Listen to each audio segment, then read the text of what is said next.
உண்டாவதாக.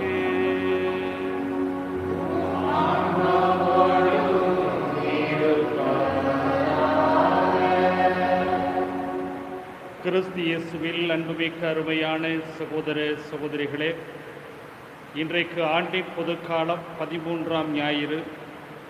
இன்றைய நாளிலே இயேசு ஆண்டவர் இன்றைய நற்செய்தியின் வழியாக நாம் எப்படிப்பட்ட சீடர்களாக சீடத்துவ வாழ்க்கை வாழ வேண்டும் என்ற ஆழமான சிந்தனையை நமக்கு பதிவிடுகிறார். நாம் எல்லோருமே கிறிஸ்தவர்கள். கிறிஸ்துவினுடைய மதிப்பீடுகளை இந்த சமூகத்திலே வாழ கடமைப்பட்டவர்கள். ஆனால் உண்மையிலேயே கிறிஸ்துவினுடைய மதிப்பீடுகளை நாம் வாழ்ந்து கொண்டிருக்கிறோமா என்ற சிந்தனைகளை இன்றைய நாளிலே சிந்திக்க நாம் குழுமியிருக்கிறோம். கடவுள் இந்த உலகத்திற்கு வந்தது அன்பு, நீதி, சமத்துவம், சகோதரத்துவம் போன்ற இறையரசினுடைய மதிப்பீடுகளை நிலைநாட்ட வேண்டும் என்பதற்காகத்தான். ஆனால் அந்த இறையரசினுடைய மதிப்பீடுகளை நம்முடைய வாழ்க்கையிலே நீதியோடும் உண்மையோடும் நேர்மையோடும் தர்மம் செய்யக்கூடிய, மற்றவர்களுக்கு உதவி செய்யக்கூடிய நல்ல பிள்ளைகளாக இன்றைக்கு நாம் வாழ்ந்து கொண்டிருக்கிறோமா என்ற சிந்தனைகளோடு இந்த திருவிருந்திலே நாம் பங்கெடுப்போம். இந்த திருவிருந்திலே தகுதியான முறையிலே பங்கெடுக்க தடையாக இருக்கக்கூடிய குற்றங்கள், குறைகள், பாவங்கள், பலவீனங்கள் இவைகளெல்லாம் நினைவு கூர்ந்து இறை தந்தையிடத்திலே நாம் இப்பொழுது மன்னிப்பு இறைஞ்சுவோம்.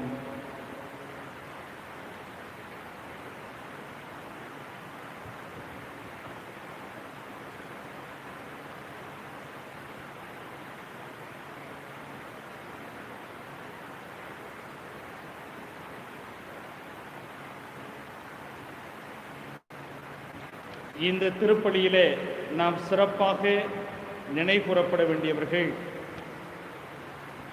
மரித்த ஏஞ்சலின் சங்கீதா அவர்களினுடைய ஆன்ம இளைப்பாற்றிக்காகவும், கடலூர் திருமதி ஜே ஆனந்தி அவர்கள் உடல்நலம் பெற வேண்டும் என்பதற்காக வேண்டுதல் பலியாகவும், ஆண்டனி பெல்வின் 13வது ஆண்டு பிறந்த நாளை நினைவு கூறுகின்ற இந்த நேரத்தில் ஆண்டனி ஆத்தேஸ் 13வது ஆண்டு பிறந்த நாளில் இந்த 2 சிறுவர்களையும் கடவுள் நிறைவாக ஆசீர்வதிக்க வேண்டும் என்பதற்காக வேண்டுதல் பலியாகவும், பாலாஜி நகர் திருவாளர் பாப்பையா சிறிய புஷ்பம் இந்த தம்பதியினர் தங்களுடைய 55வது ஆண்டு திருமண நாளிலே கடந்த 54 ஆண்டுகளாக இந்த தம்பதியரை கடவுள் நிறைவாக ஆசீர்வதித்திருக்கிறார்.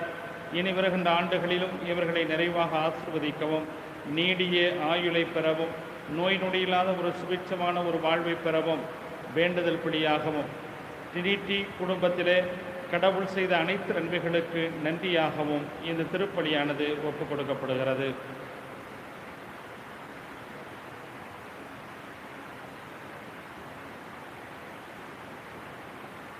எல்லாம் வல்ல இறைவனிடமும்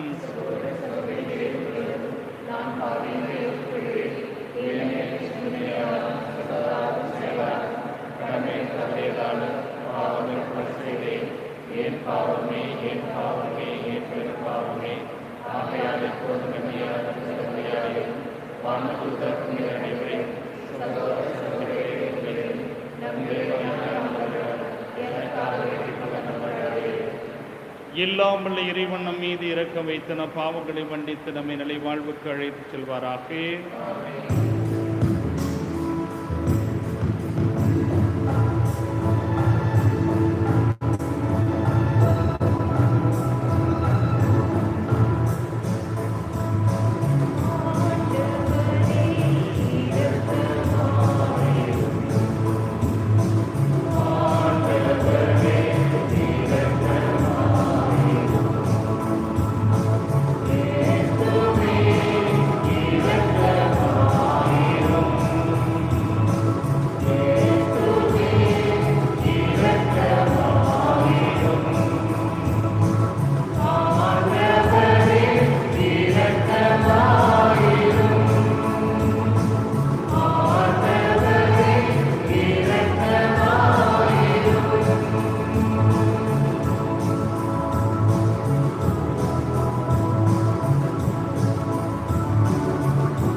ஜெபிப்போமாக.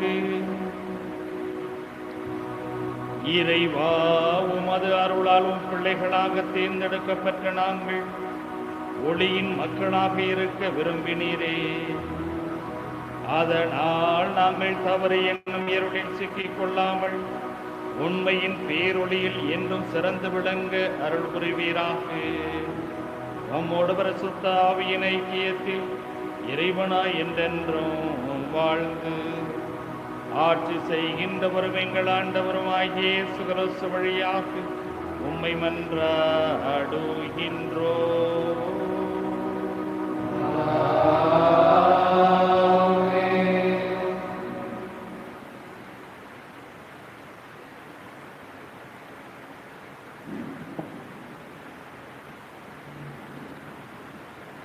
முதல் வாசகம். ஆண்டவரின் புனிதர் வரும்போதெல்லாம் இங்கே தங்கி செல்லட்டும். அரசர்கள் 2ஆம் நூலிலிருந்து வாசகம். அதிகாரம் 4, இறை வார்த்தைகள் 8-11, 14-16 முடிய.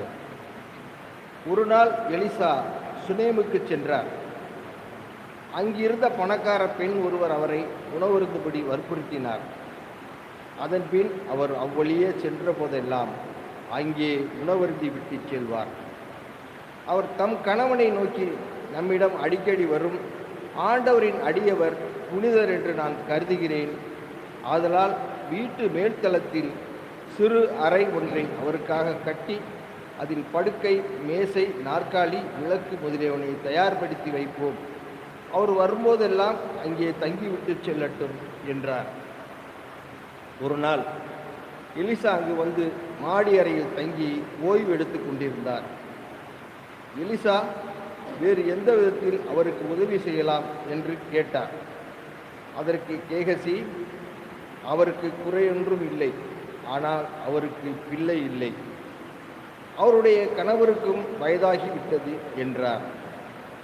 எலிசா, அவளை இங்கு வரச் சொல் என்றார். அவ்வாறே அவன் அவரை அழைக்க அவரும் கதவருகில் வந்து நின்றார்.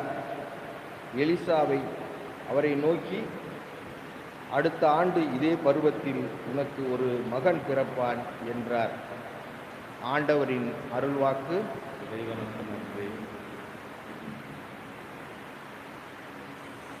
பதிலுரை பாடல். திருப்பாடல் 89 பல்லவி. ஆண்டவரின் பேரன்பை பற்றி நான் என்றும் பாடுவேன். ஆண்டவரின் பேரன்பை பற்றி நான் என்றும் பாடுவேன்.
இரண்டாம் வாசகம். கிறிஸ்துவோடு நாம் இறந்தோமாயின் அவரோடு வாழ்வோம் என்பதே நாம் கொண்டுள்ள நம்பிக்கை. திருத்தூதர் பவுல் ரோமையருக்கு எழுதிய திருமுகத்திலிருந்து வாசகம். அதிகாரம் 6 வசனங்கள் 3-4 மற்றும் 8-11 முடிய. சகோதர சகோதரிகளே, திருமுழுக்கினால் கிறிஸ்து இயேசுவோடு இணைந்திருக்கும் நாம் அனைவரும் அவருடைய சாவிலும் அவரோடு இணைந்திருக்கிறோம் என்பது உங்களுக்கு தெரியாதா? இறந்த கிறிஸ்துவை மாட்சிமிகு தந்தை உயிர்த்தெழ செய்தார். அவ்வாறு நாமும் புதுவாழ்வு பெற்றவர்களாய் வாழும்படி திருமுழுக்கின் வழியாய் அவரோடு அடக்கம் செய்யப்பட்டோம். கிறிஸ்துவோடு நாம் இறந்தோமாயின் அவரோடு வாழ்வோம் என்பதே நாம் கொண்டுள்ள நம்பிக்கை. இறந்து உயிருடன் எழுப்பப்பட்ட கிறிஸ்து இனிமேல் இறக்க மாட்டார். இனி அவர் சாவின் ஆட்சிக்கு உட்பட்டவர் அல்ல என நாம் அறிந்திருக்கிறோம். அவர் இறந்தார். பாவத்தை ஒழிக்க ஒரே ஒரு முறை இறந்தார். இப்போது அவர் வாழ்கிறார். அவர் கடவுளுக்காகவே வாழ்கிறார். அவ்வாறே நீங்களும் பாவ வாழ்க்கையை பொறுத்த மட்டில் இறந்தவர்கள். கிறிஸ்து இயேசுவோடு இணைந்து கடவுளுக்காக வாழ்கிறவர்கள் என்பதை எண்ணிக்கொள்ளுங்கள். இது ஆண்டவர் வழங்கும் அருள்வாக்கு. இறைவனுக்கு நன்றி.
ஆண்டவர் உங்களோடு இருப்பாராக.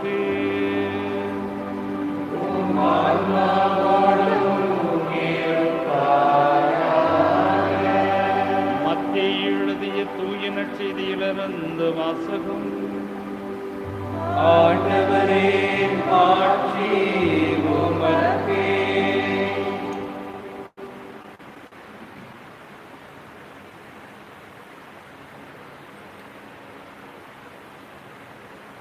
மத்தேயு நற்செய்தி அதிகாரம் 10 திருவசனங்கள் 37 முதல் 42 முடிய. அக்காலத்தில் இயேசு தம் சீடர்களை நோக்கி கூறியது, என்னை விட தம் தந்தையிடமோ தாயிடமோ மிகுந்த அன்பு கொண்டுள்ளோர் என்னுடையோர் என கருதப்பட தகுதியற்றோர். என்னை விட தம் மகனிடமோ மகளிடமோ மிகுதியாக அன்பு கொண்டுள்ளோரும் என்னுடையோர் என கருதப்பட தகுதியற்றோர். தம் சிலுவையை சுமக்காமல் என்னை பின்பற்றி வருவோர் என்னுடையோர் என கருதப்பட தகுதியற்றோர். தம் உயிரை காக்க விரும்புவோர் அதை இழந்து விடுவர். என் பொருட்டு தம் உயிரை இழப்போரோ அதை காத்து கொள்வர். உங்களை ஏற்றுக்கொள்பவர் என்னை ஏற்றுக்கொள்கிறார். என்னை ஏற்றுக்கொள்பவரோ என்னை அனுப்பினவரையே ஏற்றுக்கொள்கிறார். இறைவாக்கினர் ஒருவரை அவர் இறைவாக்கினர் என்பதால் ஏற்றுக்கொள்பவர் இறைவாக்கினருக்குரிய கைமாறு பெறுவார். நேர்மையாளர் ஒருவரை அவர் நேர்மையாளர் என்பதால் ஏற்றுக்கொள்பவர் நேர்மையாளருக்குரிய கைமாறு பெறுவர். இச்சிறியோருள் ஒருவருக்கு அவர் என் சீடர் என்பதால் ஒரு கிண்ணம் குளிர்ந்த நீராவது கொடுப்பவரும் தம் கைமாறு பெறாமல் போகார் என உறுதியாக உங்களுக்கு சொல்கிறேன். ஆண்டவரின் அருள்வாக்கு.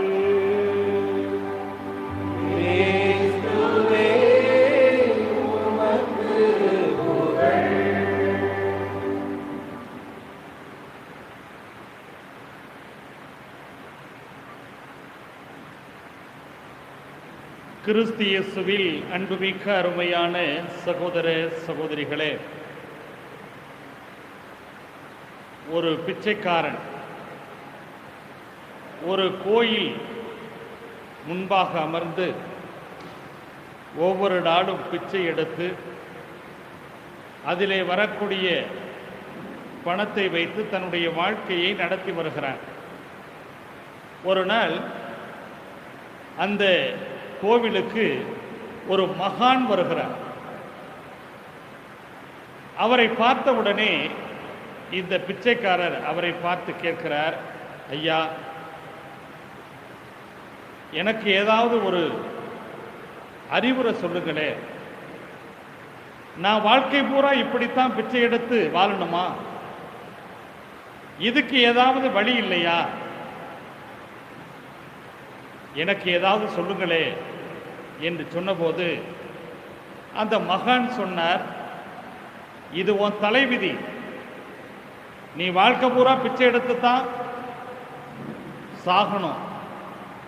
அதுக்கு அந்த பிச்சைக்காரன் கேட்டார், என் தலைவிதியை மாத்துறதுக்கு ஏதாவது வழிமுறையே இல்லையா? இந்த என்னுடைய தலைவிதியை மாற்றவே முடியாதா? ஏதாவது சொல்லுங்களே. அப்ப அந்த மகான் சொன்னார், அதற்கு ஒரு வழி இருக்கிறது. நீ என்ன செய்யணும் அப்படின்னு சொன்னா, 200 கிலோமீட்டர் தூரத்தில் இருக்கக்கூடிய ஒரு கோவில் இருக்கு. அந்த கோயிலில் போய் நீ கடவுள்கிட்ட வேண்டு, கடவுள் உனக்கு வரம் கொடுப்பார். உடனே மகிழ்ச்சியோடு தன்னுடைய தலைவிதி மாறப்போகிறதே அப்படின்னு சொல்லிட்டு இவன் கிளம்புகிறான். நடந்து செல்கிறான். இரவாகிறது, எங்கேயாவது தங்கணுமே அப்படின்னு சொல்லி ஒரு பெரிய வசதி படைத்த ஒரு செல்வந்தருடைய வீட்டினுடைய கதவை தட்டுகிறான். அவங்க வீட்டை திறந்து என்ன அப்படின்னு சொல்லி கேட்குறான். அப்போ இவன் சொல்கிறான் என்ன அப்படிங்கிறதெல்லாம். அப்போ அவங்க சொல்கிறாங்க, சரி, நான் உன்னையே இந்த இரவு தங்க வைக்கிறதுக்கு அனுமதி கொடுக்குறேன். ஆனால் எனக்கு நீங்கள் ஒரு உதவி செய்யணும். என்ன உதவி? கட்டாயமாக நான் செய்கிறேன் அப்படின்னு சொன்னபோது அவர்கள் சொன்னார்கள், எங்களுக்கு ஒரு அருமையான ஒரு பெண் குழந்தை பெண் குழந்தை இருக்கிறாள். அவளுக்கு வயது 20 வயது. ஆனால் பேச முடியல. எங்களுக்கு ஒரே பெண் குழந்தை தான். நாங்களும் எவ்வளவோ கடவுள்கிட்ட வேண்டோம், ஆனால் ஒன்றும் கிடைக்கல. நீ போய் எந்த கடவுள்கிட்ட உன்னுடைய தலைவிதியை மாற்ற வேண்டும் என்று வேண்ட போறியோ அந்த கடவுள்கிட்ட வேண்டி என் மகளுக்கு பேசுறதுக்கான ஒரு வாய்ப்பை ஏற்படுத்தி கொடுப்பீங்களா? கட்டாயமாக நான் செய்கிறேன் அப்படின்னு சொல்லிட்டு இவன் அடுத்த நாள் போயிட்டு இருக்கிறான். அப்படி போயிட்டு இருக்கும்போது இடையில ஒரு மலை, அந்த மலையை கடந்து தான் போகணும். நடந்த களைப்பு, போக முடியல, உட்கார்ந்திருக்கிறான். அப்பொழுது ஒரு மந்திரவாதி வருகிறார். அவரிடத்துல இவர் எல்லாத்தையும் சொல்றார். அவர் கேட்டுக்கிட்டு இருந்துட்டு, சரி இந்த மலையை கடக்கிறதுக்கு நான் உதவி செய்கிறேன், ஆனா எனக்கு நீ ஒரு உதவி செய்யணும். என்ன செய்யணும் அப்படின்னு சொன்னா, நான் இந்த மந்திரக்கோலை வச்சுட்டு எவ்வளவோ செய்கிறேன், ஆனால் அதுலேருந்து வரக்கூடிய வருமானங்கிறது வந்துட்டு கொஞ்சமாக தான் இருக்குது. அதனால் மந்திர தந்திரங்களையே காலம் பூரா நான் பயன்படுத்தி எப்படி என்னுடைய பிழைப்பை நடத்துறது? அதனால் கடவுள்கிட்ட நீ போய் வேண்டிட்டு, நான் இனிமே அடுத்த நாள்லேருந்து மந்திரக்கோலை தூக்கி எறிஞ்சிட்டு நல்ல வசதியாக வாழ்கிறதுக்கான வாய்ப்பை ஏதாவது கேட்டுக்கிட்டு வா அப்படின்னு சொல்லி அவர் சொல்கிறார். இவர் கட்டாயமாக நான் செய்கிறேன் அப்படின்னு சொல்லிட்டு இவர் தன்னுடைய மந்திரக்கோலை பயன்படுத்தி அந்த பிச்சைக்கார மலையை கடக்க வச்சுட்டார். போயிட்டு இருக்கிறாரு. ஒரு ஆறு வருகிறது. அந்த ஆற்றை கடந்து தான் அந்த கோயிலுக்கு போகணும். பார்க்குறாரு. அப்போ ஒரு ஆமை வருது.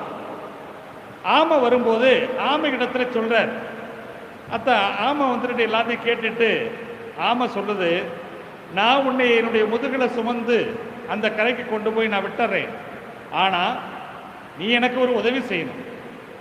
அதாவது நாங்கள் ஆமையாக படைக்கப்பட்ட காரணத்தினால ஊர்ந்து ஊர்ந்து தான் நாங்கள் போக வேண்டியிருக்குது. பறந்து போவதற்கான ஒரு ஆற்றலை உங்கள் கடவுள்கிட்ட நீ வாங்கி கொடு, நான் உன்னை கொண்டு போயிடுறேன் அப்படின்னு. கட்டாயமாக நான் வாங்கி கொடுக்குறேன் அப்படின்னு சொன்னபோது இந்த ஆமை அந்த கடலை, அந்த ஆற்றை கடப்பதற்கு உதவி செய்யுது. இவன் போகிறான், கோயிலுக்கு போகிறான், கோயிலில் போய் வேண்டான். அப்போ கடவுள் தோன்றார். கடவுள் தோன்றி சொல்றாரு, நீ 3 வரம் தான் கேட்கணும், நீ 3 வரம் கேளு, நான் உனக்கு கொடுக்கிறேன். ஆனா இவன் போனது 4 வரம். ஒன்று, அந்த பெண்ணினுடைய வாய் பேச முடியாத நிலையில வாய் பேச வைக்கணும். இரண்டாவது, அந்த மந்திரவாதியினுடைய வசதியான வாழ்க்கைக்கு ஏற்பாடு செய்யணும். மூன்றாவது, அந்த ஆமைக்கு பறக்கக்கூடிய சக்தியை கொடுக்கணும்.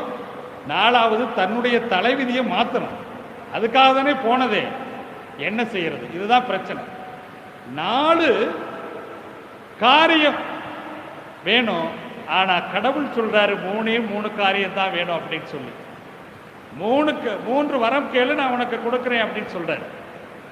இவன் பார்க்குறான், சரி பரவாயில்லை, நமக்கு தலைவிதியே இப்படியே இருந்தாலும் பரவாயில்லை, காலம் பூரா பிச்சை எடுத்து பிழைப்பு நடத்தினாலும் பரவாயில்லை, அந்த 3 பேருக்கு ஏதாவது உதவி செய்யணுமே அப்படின்னு சொல்லிட்டு இந்த 3ஐயும் சொல்றான். அப்ப கடவுள் 3க்கு பரிகாரம் சொல்றார். நேரா வர்றான். நேரா வரும்போது முதல்ல ஆமை கேட்குது, என்ன ஆச்சு அப்படின்னு சொல்லி. உன்னுடைய ஓட்டை, மேலே இருக்கக்கூடிய அந்த ஓட்டை நீ கலட்டி எரிஞ்சிடு, நீ பறந்துருவா அப்படின்னு சொன்ன உடனேயுமே அந்த மேல் ஓட்டை கலட்டி பிச்சைக்காரன்ட்ட கொடுத்துட்டு அது போயிடுச்சு. அடுத்தது வர்றான். அடுத்தது வரும்போது மந்திரவாதி கேட்குறான். அப்போ மந்திரவாதி இடத்துல சொல்கிறான், நீ உன்னுடைய மந்திரக்கோலை தூக்கி எரிஞ்சிரு, நீ வாழ்க்கையில் வசதியோடு இருப்ப அப்படின்னு சொல்லி. உடனே மந்திரக்கோலை தூக்கி அவன்கிட்ட கொடுத்துட்டு அவன் போயிடுறான் வசதியோட. அடுத்தது 3வது, அந்த ஊமையான பெண் வீட்டுக்கு வர்றார், செல்வந்தர் வீட்டுக்கு. அங்கே வரும்போது அவங்க கேட்குறாங்க. அப்போ இவன் சொல்கிறான், அதாவது உங்களுடைய மகள் அவளுக்கு பிடித்தமான நபரை முதலிலே யாரை பார்க்கிறாரோ உடனே உங்க மக பேசிடுவாங்க, அப்படின்னு சொல்லிக்கிட்டு இருக்கும் போதே மேலிருந்து மேல்படியிலிருந்து அப்படியே கீழே இறங்கி கொண்டு வந்த அந்த மகள் தன்னுடைய தாய் தந்தையை பார்த்து, அப்பா, இவர் தானே ராத்திரி வந்து நம்முடைய வீட்டில் வந்து தங்கியிருந்தவங்க அப்படின்னு சொல்லி மகிழ்ச்சியோடு சொன்னபோது, வாய் திறந்து சொன்னபோது, இவன் இந்த பிச்சைக்காரன் அந்த பெண்ணினுடைய கணவனாகிறான். தன்னுடைய மகளை முதலிலே பார்த்த இந்த மனிதருக்கு மணமுடிக்கிறார்கள். ஆக இவன் பிச்சைக்காரன் செல்வம் படைத்த வீட்டினுடைய மருமகனாகிறான். தன்னுடைய மந்திரக்கோள் தன்னிடத்திலே கிடைத்த காரணத்தினால் அதை வைத்து அவன் நிறைய காரியங்களை செய்வதற்கு பெரிய ஒரு வாய்ப்பை அவன் உருவாக்கி கொண்டான். மூன்றாவதாக, அந்த ஆமையினுடைய ஓட்டிலே நிறைய தங்க நகைகள் இருக்கிறது. அவைகளை பார்த்து அவன் பூரித்து போகிறான். அவன் உயர்ந்து விடுகிறான். அதாவது தான் எப்படி இருந்தாலும் பரவாயில்லை, தன்னுடைய தலைவிதி பிச்சைக்காரனாகவே வாழ்ந்தாலும் பரவாயில்லை, மற்றவர்கள் 3 பேருக்கு ஏதாவது செய்ய வேண்டும் என்ற ஒரு அவனிடத்தில் இருந்த அந்த உணர்வு அவனை மேன்மை மிக்கவனாக, ஒரு செல்வம் படைத்தவனாக, ஒரு உயர்ந்தவனாக கடவுள் மாற்றுகிறார். இதுதான் இன்றைக்கு மனிதனுடைய வாழ்க்கையிலே சுயநலம் என்பது அதிகமாக குடிகொண்டு விடுகிறது. இன்றைக்கு எங்கு பார்த்தாலும் சுயநலம். நான், என் குடும்பம், என்னுடைய வசதி, நான் நல்லா இருக்கணும், மற்றவங்க எக்கேடு கெட்டு போனா என்ன அப்படிங்கிற இந்த உணர்வு மனிதர்களிடத்திலே பிறர் நல உணர்வு சுருங்கி போய் இந்த சுயநல உணர்வு அதிகமாகி கொண்டிருந்த காரணத்தினால என்னவோ கடவுள் கொடுத்தாரா தெரியல, கொரோனா என்ற ஒரு நோயை கொடுத்து மனிதனிடத்தில் மிகப்பெரிய ஒரு தாக்கத்தை உருவாக்கி கொண்டிருக்கிறது. இன்றைக்கு கடவுள் எங்கே இருக்கிறார்? எனக்கு காசு பணம் தான், என் குடும்பம் தான், என்னுடைய பிள்ளைகள் தான், என்னுடைய குறுகிய வட்டம் தான் எனக்கு எல்லாமே அப்படின்னு சொல்லி வாழ்ந்து கொண்டிருக்கக்கூடிய மனிதனை கடவுளை ஏறெடுத்து பார்க்க வைத்திருக்கிறது இந்த உயிர்கொல்லி நோய். அப்படி என்றால் கடவுள் கொடுத்தாரா அல்லது மனிதனை உருவாக்கி கொண்டானா? இது மிகப்பெரிய ஒரு கேள்வியாக இருந்து கொண்டிருக்கிறது. ஆனால் இந்த உயிர்கொல்லி நோயின் வழியாக ஒரு மிகப்பெரிய ஒரு பாடத்தை நாம் கற்றுக்கொண்டிருக்கிறோம் என்பது உண்மையிலும் உண்மையாகவே இருந்து கொண்டிருக்கிறது. இப்படிப்பட்ட ஒரு சூழ்நிலையில அவன் எந்த மதத்தை சார்ந்தவனாக இருந்தாலும், எப்படிப்பட்ட கடவுளை அவன் வழிபட்டாலும் கூட, அவன் ஒரு மனிதனாக இந்த உலகத்திலே வாழ வேண்டும் என்ற ஒரு மாபெரும் சித்தாந்தத்தை எந்த ஒரு மனிதன் அறிந்து வாழுகிறானோ அவன்தான் உண்மையான மனிதனாக இருப்பான். அப்படி என்றால் இன்றைய வாசகங்களின் வழியாக நமக்கு சொல்லக்கூடிய செய்தி என்னவாக இருக்கிறது? ஒரு கிறிஸ்துவை நம்புகிற, கிறிஸ்துவை பின்பற்றுகிற ஒரு சீடன் எப்படிப்பட்டவனாக இருக்க வேண்டும், அவன் என்ன காரியங்களை செய்ய வேண்டும் என்பதை இன்றைய நற்செய்தியும் இன்றைய முதல் வாசகமும் இன்றைய இரண்டாவது வாசகமும் நமக்கு தெளிவாக சுட்டிக்காட்டுகிறது. இன்றைக்கு மனிதனிடத்திலே பல்வேறு விதமான பிரச்சனைகளையும் துன்பங்களையும் கஷ்டங்களையும் அனுபவித்துக் கொண்டிருக்கக்கூடிய மனிதன் கடவுளை நோக்கிய ஒரு பார்வையிலே பிறர்நல மையம் கொண்ட சிந்தனை கொண்ட மனிதனாக இந்த உலகத்திலே வாழ வேண்டும். அதற்கு என்னென்ன செய்ய வேண்டும் என்பதை 3 காரியங்களாக இன்றைய நற்செய்தியிலே இயேசு ஆண்டவர் பதிவு செய்கிறார். முதல் காரியமாக அவர் சொல்லுவது, தாய் தந்தை பிள்ளைகள் இவர்களை விட கடவுளை அன்பு செலுத்த வேண்டும். இந்த உலகத்தில் கடவுளால் கொடுக்கப்பட்டதுதான் தாய் தந்தை பிள்ளைகள். ஒரு பெற்றோர் தன்னுடைய பிள்ளைகளுக்கு செய்ய வேண்டிய கடமை என்னவாக இருக்கிறது? அன்பு செலுத்துவது. முதல் கடமை அன்பு செலுத்துவது, ஆதரவாக இருப்பது, அவர்களுக்கு வேண்டிய காரியங்களை எல்லாம் செய்வது. இது பெற்றோர் தன்னுடைய பிள்ளைகளுக்கு செய்ய வேண்டிய கடமை. ஆனால் அதே நேரத்தில் கடமையை செய், ஆனால் கடவுளை மறக்க, கடவுளை அன்பு செலுத்த தவறிவிடாதே. முதல் செய்தி, நீ பிள்ளைகளை அன்பு செலுத்து, பெற்றோரை அன்பு செலுத்து, உற்றார் உறவினர்களை எல்லாம் அன்பு செலுத்து, ஆனால் அவர்களை விட கடவுளை அன்பு செலுத்த வேண்டும். கடவுளை அன்பு செலுத்துவதுதான் முதல் படியாக இருக்க வேண்டும். கடவுளிடம் நம்பிக்கை கொள்வதுதான் முதல் படியாக இருக்க வேண்டும். கடவுளுக்கு அடுத்த நிலைதான் தன்னுடைய பிள்ளைகளோ, சொத்து சுகமோ, உற்றார் உறவினர்களோ, அல்லது வீடோ அல்லது மனையோ, எல்லாமே அதற்கு அடுத்த நிலைதான். ஆனால் மனிதன் என்ன செய்கிறான்? சொத்து சுகம், படிப்பு, வாழ்க்கையில வசதி எல்லாமே முதல் படியிலே அவன் வைத்து விடுகிறான். எனவேதான் உலக நாடுகள், இன்றைக்கு உலக நாடுகளில் இருக்கக்கூடிய பணக்காரர்கள் எல்லாம் கடவுளை இரண்டாம் நிலையிலே வைத்து விடுகிறார்கள். ஏனென்றால் சொத்து சுகமெல்லாம் சேர்ந்த பிற்பாடு கடவுள் நான் கூப்பிடக்கூடியவராக இருக்கிறார் மனிதன் நினைத்து விடுகிறார். ஆனால் இன்னைக்கு இந்த உயிர்கொல்லி நோய் வந்த பிற்பாடு எல்லாமே போச்சு. ஆனால் கடவுள் மட்டும்தான் அவங்களுக்கு கடைசியாக இருக்கக்கூடிய ஆயுதமாக இன்றைக்கு மனிதன் நினைக்கிறான். ஆக இப்படிப்பட்ட ஒரு நிலையில்தான் கடவுளுக்கு முதலிடம் கொடுக்க வேண்டும். தாய், தந்தை, பிள்ளைகள், உற்றார் உறவினர்கள், சொத்து சுகங்கள் இவைகளெல்லாம் கடவுளால் கொடுக்கப்பட்டது. ஆனால் மனிதன் என்ன நினைக்கிறான்? என்னுடைய ஆற்றலால், என்னுடைய சக்தியால் தான் நான் இந்த வேலையை பெற்றேன், நான் இந்த வீட்டை பெற்றேன், நான் இந்த பிள்ளைகளை பெற்றேன். ஆனால் கடவுளை அவன் மறந்து விடுகிறான். எனவேதான் முதல் செய்தியாக அவர் தெளிவாக சொல்கிறார், என்னை விட தன்னுடைய தாய் தந்தையை மிகுதியாக அன்பு செலுத்தக்கூடியவர்கள் என்னுடைய சீடர்களாக இருக்க முடியாது, என்னுடைய பிள்ளைகளாக இருக்க முடியாது, என்னுடைய வாஞ்சைக்குரிய மக்களாக இருக்க முடியாது. என்னை அன்பு செலுத்த வேண்டும். அப்படின்னா கடவுளை அன்பு செலுத்த வேண்டும் என்ற ஒரு மாபெரும் செய்தியை சொல்றார். இதற்காகத்தான் புனிதர்களுடைய வாழ்க்கையில நாம பார்க்கும்போது புனிதர்கள் எல்லாம் பல்வேறு விதமான தியாகங்களை செய்தார்கள். வாழ்க்கையில் அவர்கள் வசதியான வாழ்க்கையெல்லாம் இழந்துவிட்டு அல்லது துறந்துவிட்டு வசதியற்ற நிலையிலே கடவுளை சிக்கன பிடித்துக் கொண்டார்கள். தூய பிரான்சிஸ் சேவியர் அவர் ஏன் கடல் கடந்து இங்க வர்றாரு? எல்லா வசதி வாய்ப்புகளை எல்லாம் விட்டுட்டு அவர் கடல் கடந்து இங்கே வந்து நற்செய்தியை அறிவிக்க வர்றாருன்னு சொன்னா கடவுள் தான் அவருக்கு முதல் நிலை. இரண்டாவதாக தூய அருளானந்தர் அவர் தன்னுடைய அரச மாளிகையிலே சுகபோக வாழ்க்கை வாழ்ந்து கொண்டிருக்க முடியாமல் அவரை மரபு நாட்டில் வந்துட்டு கஷ்டப்பட்டு தன்னுடைய உயிரை கொடுக்கக்கூடிய அளவுக்கு தன்னுடைய வாழ்க்கையை அமைத்துக் கொண்டார். அப்படின்னு சொன்னா என்ன காரணமாக இருக்க முடியும்? கடவுளை முதலிலே அன்பு செலுத்திய காரணத்தினால்தான், கடவுளை பற்றி கொண்ட காரணத்தினால்தான். அதே போல தூய பவுலடிகளார் எல்லாவற்றையும் குப்பையின் அவர் கருதுகிறார். கடவுளை ஒப்பற்ற செல்வமாக நினைக்கிறார். பிலிப்பியருக்கு எழுதிய திருமுகம் 3வது அதிகாரம் 8வது வசனத்தில் தெளிவாக சொல்லுவார், எல்லாவற்றையும் குப்பை என கருதுகிறார். கடவுள்தான் எனக்கு ஆயுதம், கடவுள்தான் ஒப்பற்ற செல்வம்.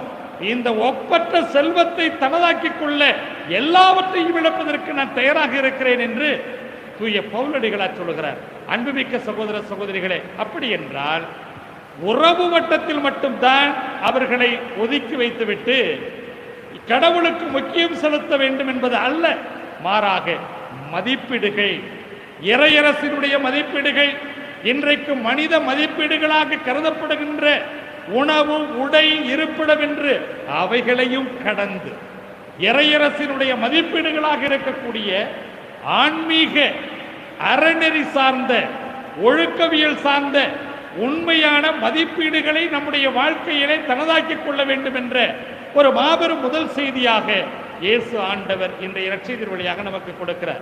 இரண்டாவது, சிலுவைகளை சுமப்பதற்கு தயாராக இருக்க வேண்டும். இன்றைக்கு மனிதர்களுடைய வாழ்க்கையிலே பல்வேறு விதமான சிலுவைகள், பல்வேறு விதமான துன்பங்கள், பல்வேறு விதமான கஷ்டங்கள், அவைகளையெல்லாம் தாங்கிக் கொள்ள வேண்டும் என்று கடவுள் சொல்றார். அப்படின்னு சொன்னா சிலுவைகள் சுகமானது என்பதற்காக அல்ல. சோதனைகள், துன்பங்கள், வேதனைகள் அவைகளெல்லாம் மனிதனுடைய வாழ்க்கைக்கு சுகமானது, தேவையானது என்பதற்காக அல்ல. மாறாக அந்த சோதனைகளில, அந்த கஷ்டங்களில் தான் நாம் உண்மையான சாட்சிய வாழ்வு வாழக்கூடிய மனிதர்களாக வீறு கொண்டு எழுகிறோம். துளையிடப்படாத எந்த புல்லாங்குழலும் வாசிப்பதற்கு அருகதையற்றதே, முறுக்கேற்றப்படாத எந்த வீணையும் வாசிப்பதற்கு அருகதையற்றதே. அதே போல பொன்னாக இருக்கலாம் அல்லது மண்ணாக இருக்கலாம், எல்லாமே புடமிடப்படுகிறது, எல்லாமே அது சுத்திகரிக்கப்படுகிறது. அதே போல மனிதனுடைய வாழ்க்கையிலே கஷ்டங்கள் வரலாம், துன்பங்கள் வரலாம், நோய்கள் வரலாம். ஆனால் அவைகளை தாங்கிக் கொள்ளக்கூடிய மாபெரும் சக்தியை ஆண்டவர் நமக்கு கொடுத்து கொண்டே இருக்கிறார். ஆனால் மனிதர்களாகிய நாம் பல நேரங்களிலே அதை நாம் மறந்து விடுகிறோம். எனவே துன்பம் வருகின்ற போது ஓ ஆண்டவனே என்று ஆண்டவனை நாம் கேள்விக்குறியாக்குகிறோம். அப்படி என்றால் சிலுவைகள், துன்பங்கள், கஷ்டங்கள், வலிகள் எல்லாமே நம்மை புடமிடுவதற்கு, நம்மை பக்குவப்படுத்துவதற்காக, நம்மை ஒழுங்குபடுத்துவதற்காக. பாலைவனத்திலே இஸ்ராயல் மக்கள் 40 ஆண்டுகள் பாலும் தேனும் பொழிகின்ற கானான் தேசத்துக்கு போறதுக்கு அவர்கள் எவ்வளவு சிரமங்களை அனுபவித்தார்கள், புடமிடப்பட்டார்கள். அதே போல இயேசு ஆண்டவர் சமூகத்திலே ஒரு மாற்றத்தை உருவாக்குவதற்கு புறப்படுவதற்கு முன்பாக பாலை நிலத்திலே 40 நாட்கள் அவர் புடமிடப்பட்டார். அதே போல தூய பவுலடிகளார் அரேபிய பாலைவனத்திலே புடமிடப்பட்டார். இதைத்தான் கலாத்தியருக்கு எழுதிய திருமுகம் 1 அதிகாரம் 17வது வசனத்திலே தெளிவாக சொல்லப்பட்டிருக்கிறது. தூய பவுலடிகளார் எப்படி இறை செய்தியை மக்களுக்கு அறிவிப்பதற்கு முன்பாக அவர் புடமிடப்பட்டார் என்பது. அதே போலதான் இன்றைக்கு எல்லாமே அனுபவங்கள் கற்றுத்தருகின்ற பாடங்கள் இருக்கிறதே, அது மிகுதியான ஒன்றாகவே இருக்கிறது. இந்த கொரோனா கற்றுத்தந்த பாடம் இருக்கிறதே, அதை வாழ்நாளிலே நம்மால் மறக்க முடியாது. அதே போல கஷ்டங்களாக இருக்கலாம், துன்பங்களாக இருக்கலாம், வலிகளாக இருக்கலாம், எல்லாமே நமக்கு கற்றுத்தருகின்ற பாடங்கள், நம்மை சுத்திகரிக்கக்கூடிய ஆலைகள் என்பதை நாம் ஒரு நாளும் மறந்துவிடக்கூடாது. மூன்றாவதாக, கடவுளுக்காக தன்னுடைய உயிரை கொடுப்பதற்கு கூட நாம் தயாராக இருக்க வேண்டும். ஏனென்றால் என் நாடுகளுக்காக என் உயிரை கொடுப்பதற்கு நான் தயாராக இருக்கிறேன் என்று தன்னுடைய வாழ்க்கையை அர்ப்பணித்தவர் இயேசு ஆண்டவர். நண்பனுக்காக உயிரை கொடுப்பதை விட மேலான அன்பு எதிலுமே இல்லை என்று சொல்கிறார். இங்கே உயிர் கொடுப்பது என்பது தியாகமிக்க ஒரு வாழ்க்கை. மற்றவர்களுக்காக என்பதை நாம் ஒரு நாளும் மறந்துவிடக்கூடாது. எனவேதான் பிறர் நலம் இன்றைக்கு மறைந்து சுயநலம் இன்றைக்கு அதிகரித்துக் கொண்டே இருக்கிறது. வாழ்க்கையிலே அடைகின்ற நன்மைகளை அதிகமாக சுகமாக பெற்றுக்கொள்ளக்கூடியவர்கள் நன்றிக்குரியவர்களாக இருக்க மறந்து போனார்கள். ஆனால் இன்றைய முதல் வாசகத்திலே பாருங்கள், சூனேம் நகரிலே வாழ்ந்த அந்த சீமாட்டி, அந்த பெண்மணி என்ன செய்கிறாள்? எலிசா இறைவாக்கினருக்கு வேண்டிய காரியங்களை எல்லாம் தன்னுடைய வீட்டிலே செய்கிறார்கள். ஆனால் இப்படி வீட்டிலே இருந்து அருமையாக கவனித்துக் கொண்ட அந்த பெண்மணிக்கு ஏதாவது செய்யணும் அப்படின்னு சொல்லி இந்த எலிசா விரும்புகிறார். கடவுளிடத்திலே பரிந்து பேசி இந்த எலிசாவுக்கு ஏதாவது செய்யணும்னு சொல்லி இவர் என்ன செய்கிறாரு? இவர்களுடைய குறை என்ன என்பதை அறிந்து கொள்ளுகிறார். பல ஆண்டுகள் குழந்தை பாக்கியம் இல்லாமல் வயதான காலத்திலே வாழ்ந்து கொண்டிருக்கக்கூடிய அவர்களுக்கு ஒரு குழந்தை பாக்கியம் தான் உடனடி தேவை. எனவே இதை உணர்கிறார். குழந்தை பாக்கியத்தை அங்கே கிடைக்கிறது. அதாவது வயதான காலத்திலும் கூட இந்த அருமையான ஒரு குழந்தை பாக்கியம் அவர்களுக்கு கிடைக்கிறது என்றால் அவர்கள் கேட்கவில்லை. இந்த எலிசா இறைவாக்கினிடத்தில் எங்களுக்கு குழந்தை பாக்கியத்தை நீ பெற்றுக்கொடு என்று கேட்கவில்லை. ஆனால் கேட்காமலேயே செய்யக்கூடிய உதவி மாபெரும் உதவியாக அந்த எலிசா செய்கிறார். அப்ப எலிசா இறைவாக்கினர் அந்த பெண்மணிக்கு செய்கிறார். பிற்காலத்திலே பார்க்கிறோம், எந்த எலிசா இறைவாக்கினர் இந்த பெண்மணிக்கு குழந்தை பாக்கியத்தை கொடுத்தாரோ அந்த குழந்தை இறந்த நேரத்தில், சிறுமியாக இறந்த நேரத்தில் குணத்தை கொடுத்தார், உயிரை கொடுத்தார். ஆக அந்த அளவுக்கு அவர்களுக்கு ஏதாவது செய்யணும் அப்படிங்கிற ஒரு உணர்வு மிக்கவராக இறைவாக்கினர் எலிசா இருந்தார். இதைத்தான் இன்றைய மூன்றாவது நிலையிலே நாம் சிந்திக்கிறோம். அப்படின்னு சொன்னா இன்றைக்கு பிறர் நலன்தான் முக்கியமான ஒரு காரியம். இந்த வரையுறையிலே நான் முன்னுரையாக நான் சொன்னேன். அந்த நிகழ்விலே அவன் தன்னை தான் வாழ்நாள் முழுவதும் தலைவிதியாக இருந்தாலும் பரவாயில்லை, பிச்சை எடுத்து பிழைத்தாலும் பரவாயில்லை, தன்னிடத்தில் கேட்ட அந்த 3 பேருக்கு கட்டாயமாக இதை செய்ய வேண்டும் என்று கடவுளிடத்தில் கேட்டானே, அதே போல நம்முடைய வாழ்க்கையில நமக்காக, நம்முடைய இந்த சுற்றம் சொந்த பந்தத்திற்காக மட்டுமே நாம் படைக்கப்பட்டோம் என்பதை மறந்து நம்முடைய வாழ்வில அதையும் கடந்து மற்றவர்களுக்காக பிறருக்காக நம்மையே அர்ப்பணிக்கக்கூடிய அர்ப்பணமிக்க மனிதர்களாக இந்த சமுதாயத்தில் வாழுகின்ற போதுதான் நாம் உண்மையிலேயே கிறிஸ்தவர்களாக கிறிஸ்துவினுடைய மதிப்பீடுகளை வாழ்ந்து கொண்டிருக்கிறோம் என்ற அர்த்தம். அன்புமிக்க சகோதர சகோதரிகளே, நம்முடைய வாழ்வு கிறிஸ்தவ ஒரு வாழ்வு என்பது மலர்படுக்கை அல்ல. அது சோதனைகளையும் துன்பங்களையும் கஷ்டங்களையும் கவ்விக்கொண்டிருக்கக்கூடிய ஒரு வாழ்க்கை. ஆனால் அந்த வாழ்க்கையிலே நாம் சுகமாக வாழ்வதற்கு கடவுள் நமக்கு உந்து சக்தியாக ஆற்றலையும் சக்தியையும் கொடுத்து கொண்டே இருக்கிறார் என்பதை நாம் மறந்துவிடக்கூடாது. ஆனால் பல நேரங்களிலே கிறிஸ்தவர்கள் என்று சொல்லிக் கொள்கிறோம். ஏதோ சிலுவை சுருவக்கயிறாக சிலுவையை அறிந்து கொள்ளுகின்ற காரணத்தினால் கிறிஸ்தவர்கள் என்று சொல்லிவிட முடியாது. கிறிஸ்துவுக்கு ஏற்ற வாழ்க்கை வாழக்கூடியவர்கள் தான் கிறிஸ்தவர்கள். இன்றைக்கு ஆலயத்திற்கு வரக்கூடியவர்கள் எல்லாம் கிறிஸ்தவர்கள் அல்ல. ஆலயத்திலே ஒரு நாள் வழிபாடு நடந்து கொண்டிருக்கிறது. பயங்கரமான ஒரு கூட்டம். பங்கு தந்தை அவர்கள் சிறப்பு திருப்பலியை நிறைவேற்றிக் கொண்டிருக்கிறார்கள்.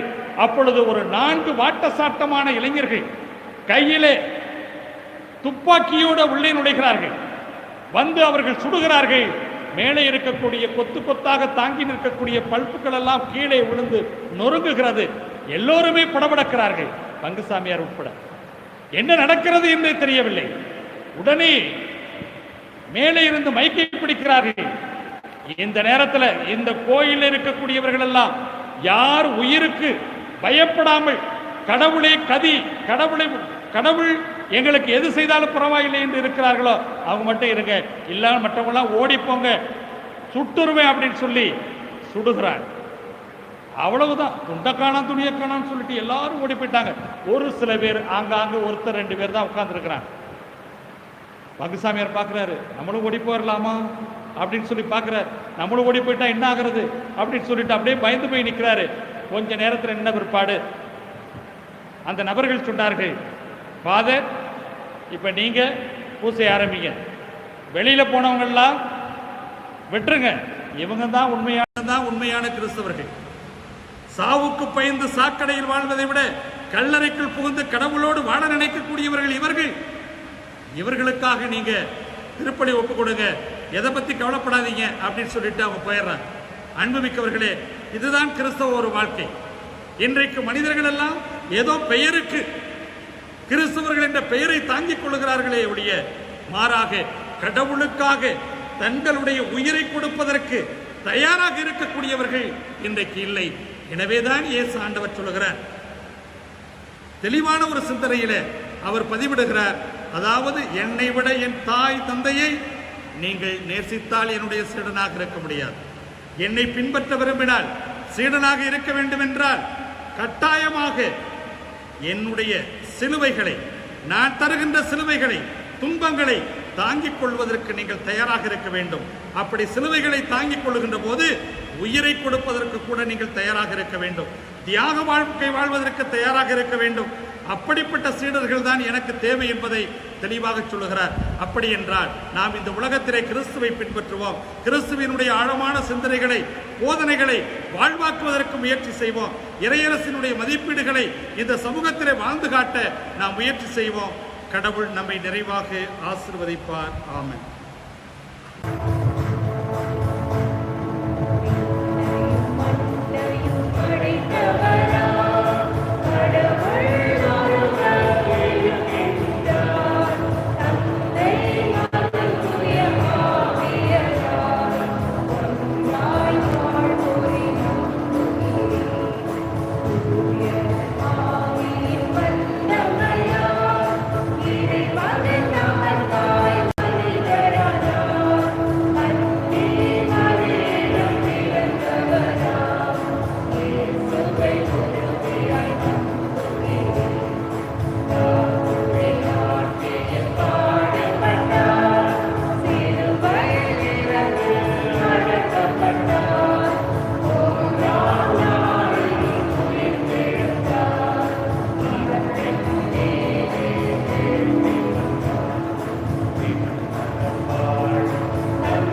அன்புமிக்க சகோதர சகோதரிகளே, நம்மையெல்லாம் படைத்து காத்து கண்ணின் மணி போல வழிநடத்துகின்ற அந்த கடவுளிடத்திலே நம்முடைய மன்றாட்டுக்களை இந்த நேரத்திலே சமர்ப்பிப்போம். ஆற்றலும் வலிமை மிக்க ஆண்டவரே, எமது திருமறையை வழிநடத்தும் திருத்தந்தை அவர்களையும் ஆயர்கள், அருட்பணியாளர்கள், இருபால் துறவியர் அனைவரையும் ஆசீர்வதித்து இவர்கள் அனைவரும் உம்மிடமிருந்து பெற்றுக்கொள்ளும் ஆற்றலையும் வலிமையையும் கொண்டு மக்களை நன்னெறியில் வழிநடத்த அருள் தர வேண்டும் என்று உம்மை மன்றாடுகின்றோ. ஆண்டவரே, எங்கள் மன்றாட்டை நான் வாழ்கிறேன், நீங்களும் வாழ்வீர்கள் என்றவரே, இறை மக்கள் அனைவரும் எவ்விதமான சூழ்நிலைகளிலும் இன்னல்கள், துயரங்கள், கொரோனா போன்ற கொடிய கொள்ளை நோயின் அச்சத்திலிருந்தும் அதனால் வரும் தாக்கங்கள், இழப்புகள், நெருக்கடிகள் மத்தியிலும் நீர் எங்களுடனே கூட இருக்கின்றீர், பாதுகாப்பீர், பராமரிப்பீர், வழிநடத்துவீர் என்ற நம்பிக்கையுடன் வாழ மனத்துணிவை தர வேண்டும் என்று உம்மை மன்றாடுகின்றோ. ஆண்டவரே,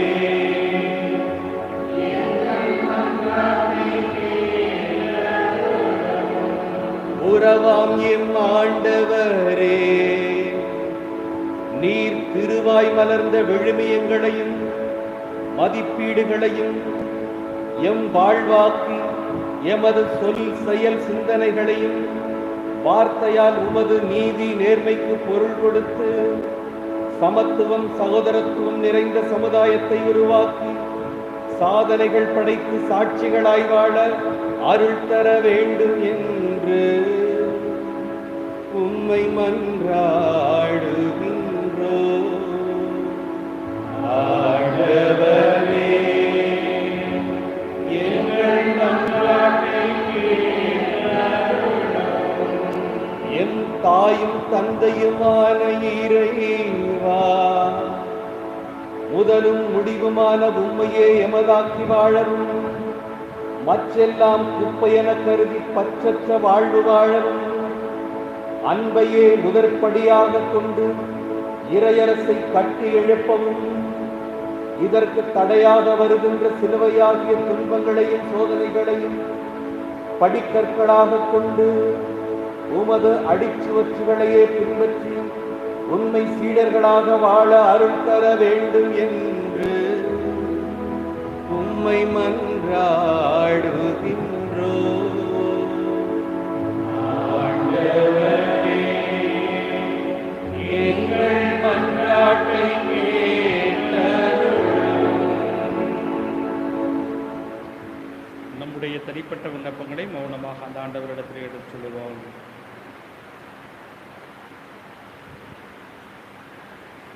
ஜெபிப்போமாக. அன்பு தந்தை இறைவா, இதோ உம்முடைய அன்பு பிள்ளைகளாகி நாங்கள் அனைவரும் தந்தைக்குரிய பாசத்தோடு இடத்திலே சமர்ப்பித்திருக்கின்ற இந்த மன்றாட்டுக்களை எல்லாம் கனிவுடன் கண்ணோக்கியவைகளை பெற்றுத் தர வேண்டும் என்று எங்கள் ஆண்டவரும் திருமகனுமாய் இயேசு கிறிஸ்து வழியாக மன்றாடுகின்றோம்.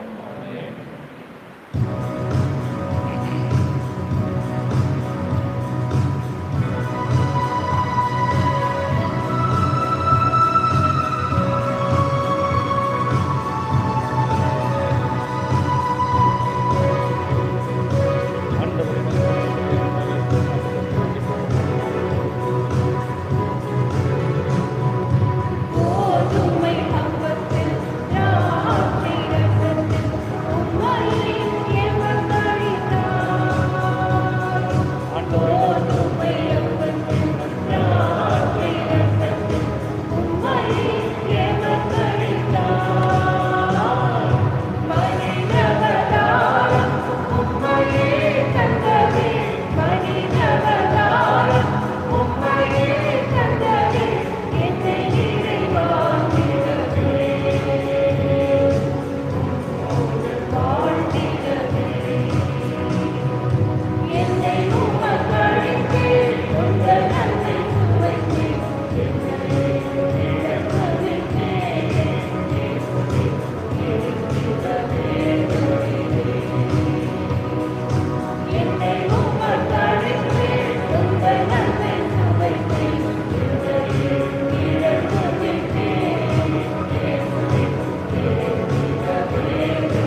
சகோதர சகோதரிகளே, என்னுடையது உங்களுடையதுமான இப்படி எல்லாம் அல்ல தந்தையாகிற உனக்கு ஏற்பதாகும்படி மன்றாடுங்கள்.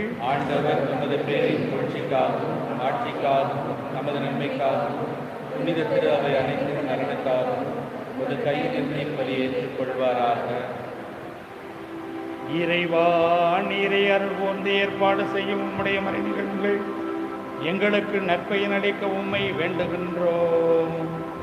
அதனால் எங்கள் பணியினுடைய புனித காணிக்கைகள் உமக்கு ஏற்றவையாக இருப்பனவாக எங்கள் ஆண்டவராகிய கிறிஸ்து வழியாக உம்மை மன்றாடுகின்றோம்.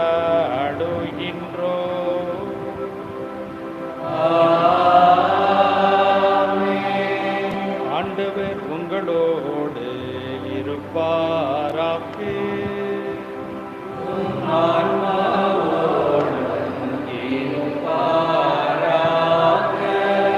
இதயங்களை மேலே எழுப்புங்கள்.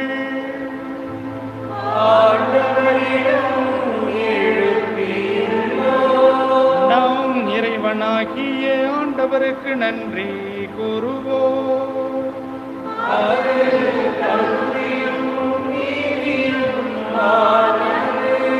ஆண்டவரே, பரிசுத்த தந்தையே, எல்லாம் வல்ல நித்திய இறைவா, எங்கள் ஆண்டவராகிய கிறிஸ்து வழியாக எந்நாளும் இவ்விடத்திலும் நாங்கள் உமக்கு நன்றி செலுத்துவது மெய்யாகவே தகுதியும் நீதியுமாகோ. எங்கள் கடமையும் மீட்புக்குரிய செயலும் ஆகும். அழிவுக்குரிய மனிதனுக்கு உமது இறை இயல்பின் ஆதரவை அளிக்கின்றீர். மேலும் மனிதனுடைய சாகும் தன்மையை புனிபோக்கு மருந்தாக பயன்படுத்தி நாங்கள் எவ்வாறு அழிவுற்றோமோ அவ்வாறே எங்கள் ஆண்டவராகிய கிறிஸ்து வழியாக எங்களுக்கு மீட்பு அருளுகின்றீர். இவை அனைத்தாலும் அளவற்ற மாட்சி உமக்கு உரியது என்பதை உணர்கின்றோம். அவர் வழியாக உமது மாண்பை வானதூதர்களினுடைய அணிகள் வழிபடுகின்றன. ஓம் திருமுனை காலத்தும் மகிழ்கின்றன. அவர்களோடு எங்கள் குரலையும் சேர்த்துக் கொள்ளுமாறு நாங்கள் உம்மை தாழ்மையுடன் இறைஞ்சி புகழ்ந்து ஒன்றாக அக்களித்து பாடுவதாவது.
ஆண்டவரே, மெய்யாகவே தூயவர், தூய்மை அனைத்திருக்கும் ஒன்று.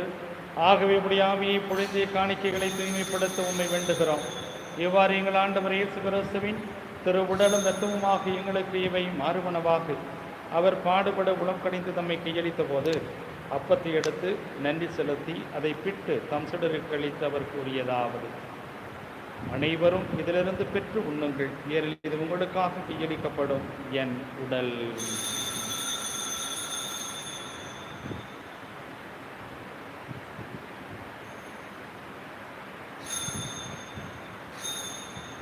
அவ்வண்ணமே இரவு விருந்து இறந்தியவின் கிண்ணத்தையும் எடுத்து மக்களென்று செலுத்தி தம் சுடர்களுக்கு அளித்தவர் கூறியதாவது: அனைவரும் இதிலிருந்து பெற்று பருகுங்கள், ஏனெனில் இது புதிய நிலையான உடன்படிக்கைக்குரிய என் ரத்தத்தின் கிண்ணம். இது பாவ மன்னிப்பு கண்ட உங்களுக்காகவும் பலருக்காகவும் சிந்தப்படும்.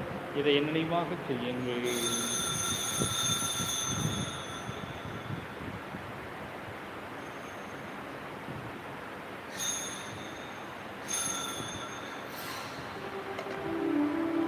நம்பிக்கையின் மறைபொருள்.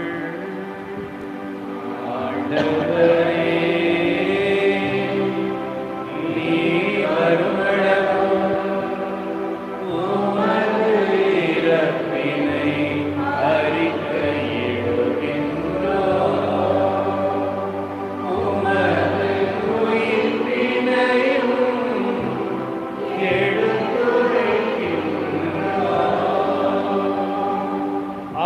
ஆண்டவரே, நாங்கள் கிறிஸ்துவினுடைய இறப்பினையும் உயிர்ப்பினையும் நினைவு கொண்டு வாழ்வதற்கின்ற அப்பத்தையும் மீட்பளிக்கக்கூடிய கிண்ணத்தை உமக்கு ஒப்புக் கொடுக்கின்றோம். உம் திருமணம் என்று உமக்கு ஊழிய புரிய தகுந்தவர்களை எங்களை ஏற்றுக்கொண்டு உமக்கு நன்றி செலுத்துகின்றோம். மேலும் கிறிஸ்துவின் உடலிலும் இரத்தத்திலும் பங்கு கொள்ளும் எங்களை தூயாவியார் ஒன்று சேர்க்க வேண்டும் என தாழ்மையுடன் மன்றாடுகின்றோம். ஆண்டவரே, உலகெங்கு பரவி இருக்கும் அது திரு அவையை நினைவு கூர்ந்தருளும். எங்கள் திருத்தந்தை பிரான்சிஸ், எங்களுடைய மறைமாவட்ட பொறுப்பு ஆகிய தேவதாஸ் அம்ப்ரோஸ், எல்லா திருநிலையினராகிய அனைவரோடும் அது திரு அவை அன்பில் நிறைவேறச் செய்தருளும். மேலும் உயிர்த்தலும் இதனோக்குடன் துயிர் கொள்கின்ற எங்கள் சகோதர சகோதரிகளையும் இறந்தோர் அனைவரையும் இரக்கத்துடன் நினைவு கொண்டு அது திருமுக ஒளியினுடைய திரளும். எங்கள் அனைவர் மீதும் இரக்கமாயிரும். கடவுளின் கன்னித்தாயான புனித மரியா, அவருடைய அன்பு கணவரான புனித யோசேப்பு, புனித திருத்தூதர்கள், இவ்வுலகில் நமக்கு உகந்தவராய் இருந்தவராகிய புனிதர் அனைவருடனும் நாங்கள் நிலைவாழ்வில் பங்கு கொள்ளும் தகுதி பெற்று உம் திருமகன் இயேசு கிறிஸ்து வழியாகவே புகழ்ந்தேத்தும் வரமுருளி மன்றாடுகின்றோம். இவர் வழியாக இவரோடு இவரில் எல்லாம் வல்ல இறைவனாகிய தந்தையே, தூயாவியாரின் ஒன்றிப்பில் எல்லா புகழும் மாற்றியும் என்றென்றும் உமக்கு உரியதே.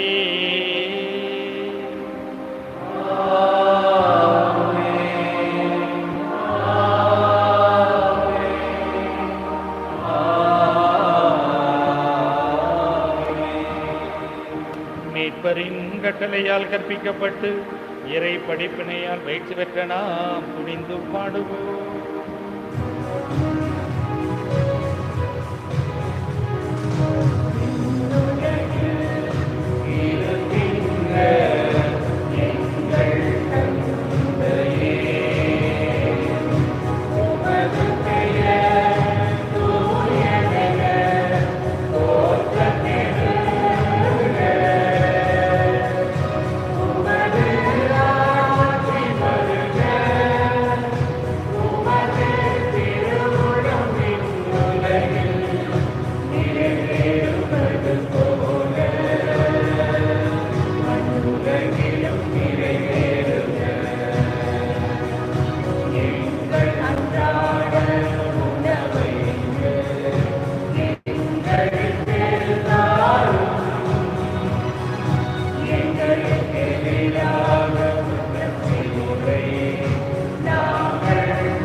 ஆண்டவரே, தீமை அனைத்திலுமிருந்து எங்களை எல்லாம் விடுவித்து எங்கள் வாழ்நாளில் அமைதியை கனிவுரணர்களை மன்றாடுகின்றோம்.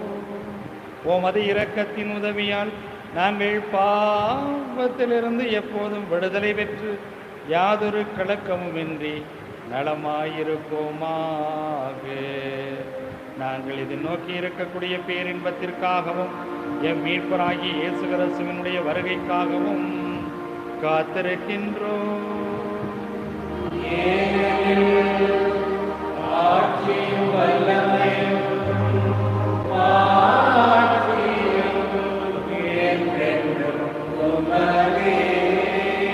ஆண்டவரே இயேசு கிறிஸ்துவே, அமைதியை உங்களுக்கு விட்டுச் செல்கிறேன், என் அமைதியை உங்களுக்கு அளிக்கின்றேன் எனவும் திருத்தூதர்களுக்கு மொழிந்தீரே. எங்கள் பாவங்களை பாராமல் ஓமது திரு அவையின் நம்பிக்கையை கண்ணோக்கி ஓமது திருவுளத்திற்கு ஏற்பதற்கு அமைதியும் ஒற்றுமையும் அளித்தருள்வீராக. என்றென்றும் வாழ்ந்து ஆட்சி செய்கின்றவர் நீரே.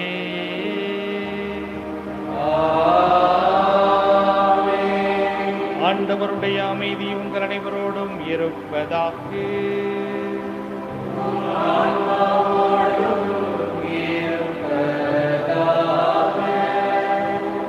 ஒருவருக்கொருவர் உறவின் அமைதியை அறிவித்துக் கொள்வோம்.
இறைவனின் செம்மறி, இது உலகின் பாவங்களை போக்குகின்றவர். இந்த செம்மறியின் விருந்து கிடைக்க பெற்றோர் பேறு பெற்றோர். ஆண்டவரே, தேவனிடத்தில் எழுந்தருளிவர நான் தகுதியற்றவன். ஆனால் ஒரு வார்த்தை மட்டும் சொல்லியறிடும், எனது ஆன்மா நலமடையும். கிறிஸ்துவின் திருவுடலும் இரத்தமும் நம்மை காத்து நமக்கு நித்தியம் வாழ்வளிப்பதாக. ஆமென்.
ஜெபிப்போமாக. ஆண்டவரே, நாங்கள் ஒப்பு கொடுத்து உணவாக உட்கொண்ட இந்த புனித பலிபொருள் எங்களுக்கு வாழ்வளிக்க உம்மை வேண்டுகின்றோம். இவ்வாறு நாங்கள் முடிவில்லாத அன்பினால் உம்முடன் ஒன்றிணைக்கப்பட்டு என்றும் நிலைத்திருக்கும் கனிதர அருள்வீராக. எங்கள் ஆண்டவராகிய கிறிஸ்து வழியாக உம்மை மன்றாடுகின்றோம்.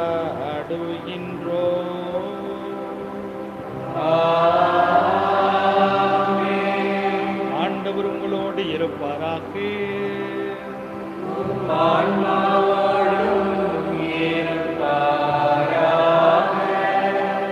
இறைவனின் சிறப்பு ஆசீர்வாத தலைவணங்கி மன்றாடுவோம். ஆறுதல் அனைத்திற்கும் இறைவன் உங்கள் வாழ்நாட்களை தமது அமைதியில் செம்மையுறச் செய்து தமது ஆசையினுடைய குடைகளை உங்களுக்கு வழங்குவாராக.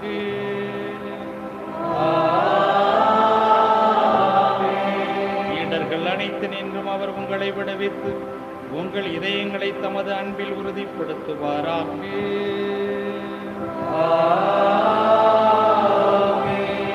எதிர்நோக்கு நம்பிக்கை அன்பு ஆகிய குடைகளால் நீங்கள் வளம் பெற்று இவ்வுலக வாழ்வில் ஆற்றல் வாய்ந்த செயல் வழியாக நிலை வாழ்வை மகிழ்ச்சியுடன் அடைவீர்களாக.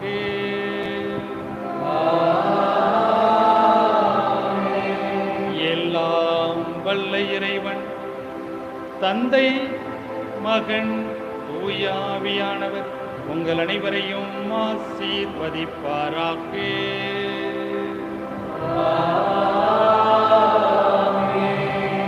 இறைவனுக்காக எதையுமே இழப்பதற்கு தயாராக இருக்க சென்று வாருங்கள். திருப்பலி முடிந்தது.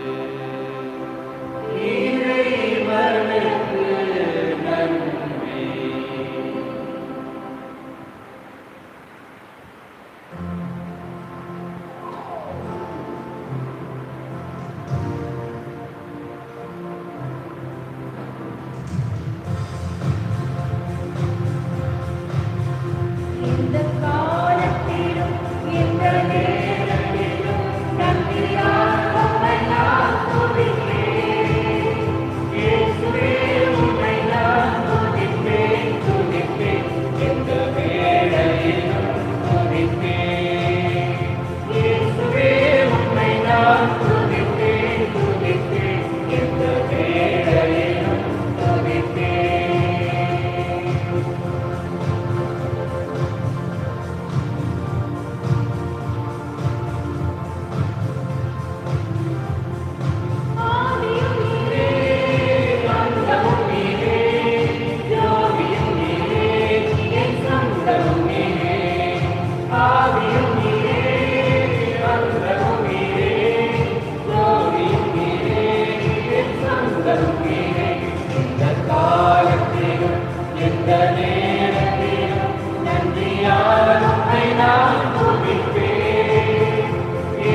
மகன் தூய ஆவியின் பெயராலே